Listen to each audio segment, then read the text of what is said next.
বৃদ্ধ বাবা ঘরের ভিতর বসে বসে থাকে। আমি গোপাল মোহনকে একটু উচিত কথা বলি জন্য অনেকের কাছে খাবো। যাদের ঘরে ঘরে বৃদ্ধ মা বৃদ্ধ বাবা বেঁচে আছে, শ্বশুর শাশুড়ি বেঁচে আছে, এই যে মায়েরা তোমাদের বলে রাখি যতই একাদশী করো, যতই শিবের মাথায় জল ঢালো, ওই একাদশীকে 14 করো লাভ হবে না। আমি গোপাল মোহনকে কীর্তন করে বলে গেলাম, বাবা মাকে যদি কেউ ভালো না বাসো, শ্বশুর শাশুড়িকে যদি কেউ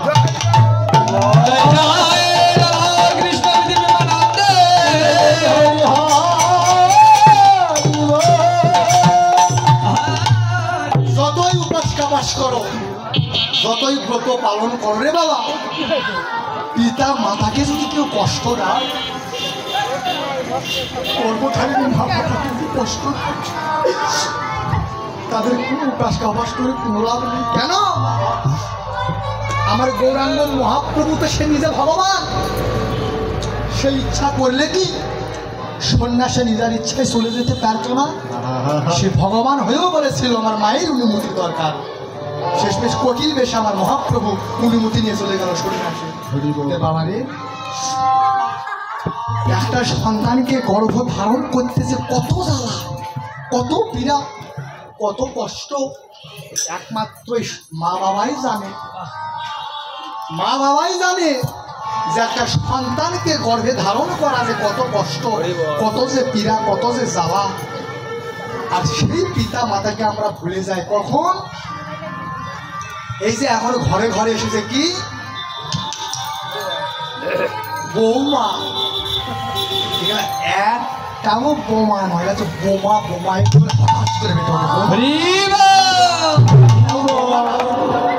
এগুলা হচ্ছে বোমা। আর যেগুলো আমরা স্বামী, এগুলো একটাও স্বামী নয় রে দাদা।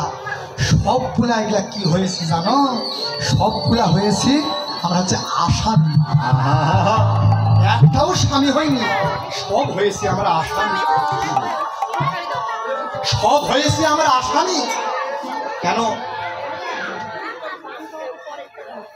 একটা কথা বলে রাখি, যে যেটাই করো, এই যে যাদের ঘরে ঘরে বৃদ্ধ মা বাবা আছে, তারা একটু দয়া করে কৃপা করে বাবা 3 বেলা খেতে দিলে দাও না দাও সেটা আমার আপত্তি নাই, কিন্তু বাবা একটু ভালো ভালো আপেল কমলা, একটু মিষ্টি টিষ্টি একটু বাবার মুখে একটু তুলে দিয়ে কেননা এক সময় মনে করতে হবে যে বাবাই মাতা আমাকে না খেয়ে খাওয়াচ্ছে, নিজে না খেয়ে আমাকে খাওয়াচ্ছে, না খেয়ে খাওয়াচ্ছে। বৃদ্ধ বাবা,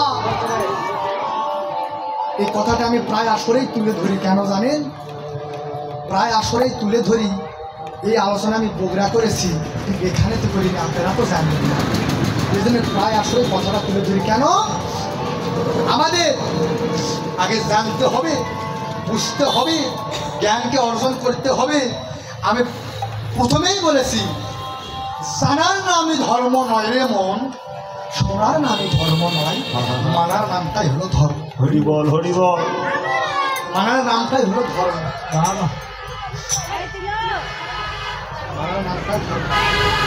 একদিনে বাবা লোকনাথ একদিন আসুন, তার আশ্রমে বসে আছে। সেই গ্রামেতে একটা পিতার শ্রাদ্ধ হবে। একটা পিতার শ্রাদ্ধ হবে। সেই পিতার শ্রাদ্ধের জন্য প্রত্যেকটা গ্রামে গ্রামে নিমন্ত্রণ করেছে। এখন যার পিতা মারা গিয়েছে সে মনে করতেছে যে আমি সারা গ্রামে নিমন্ত্রণ করলাম, আর লোকনাথ বাবার আশ্রমে গিয়ে তো নিমন্ত্রণ করলাম না, তাকে একটু নিমন্ত্রণ করে আসি, তাকে একটু নিমন্ত্রণ করে আসি। তে বাবা লোকনাথ এইভাবে বসে আছে, যে শিষ্যটা নিমন্ত্রণ করতে গেছে, বাবা লোকনাথ বসে আছে, এইভাবে প্রণাম করতেছে। তখন লোকনাথ বলল, এই বোকা ছেলে, তোরা বুঝিস না বাবারে, তোরা আমায় কেন ভক্তি হোস, তোরা আমার কেন চরণ ধরিস? আমার চরণ ধরিস না বাপরে, ধরতে যদি হয় আমার চরণ না ধরে আমার আচরণ ধর।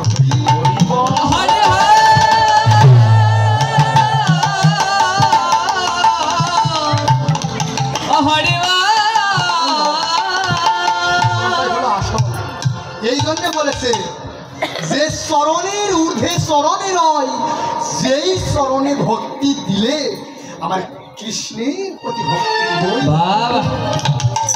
ভক্তি শাস্ত্র বললেন চরণের ঊর্ধ্বে চরণ রয়, যেই চরণে ভক্তি দিলে দিবে কৃষ্ণ ভক্তি হয়।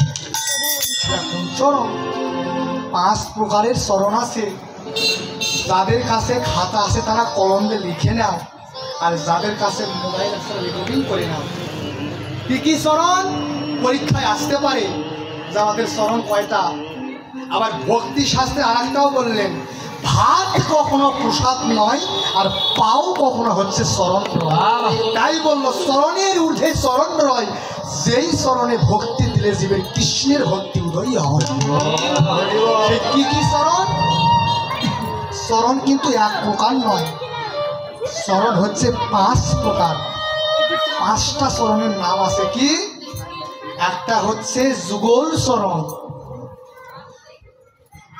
1 নম্বর যুগল চরণ, 2য় নম্বর শীতল চরণ, 3য় নম্বর শ্রীচরণ, আর 4র্থ নম্বর হচ্ছে কি যুগল চরণ, শীতল চরণ, শ্রীচরণ, যুগল চরণ, শীতল চরণ, অভয় চরণ। এই হচ্ছে 5টা চরণ। তাহলে অভয় চরণ কাহাকে বলে? দেহি পদ পল্লব মধুর মিরাধে, আমি জন্মে জন্মে হইতে তোমার রাঙা চরণ। যেজন সৎ গুরুর আত্মতত্ত্বদর্শী গুরুর কৃপা বলে, যেজন অভয় চরণে ভক্তি দিতে পারে রে বাবা, তার ভিতরে কোনো ভয় থাকে না, তার ভবে আসা যাওয়া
ভাবে আসা যায়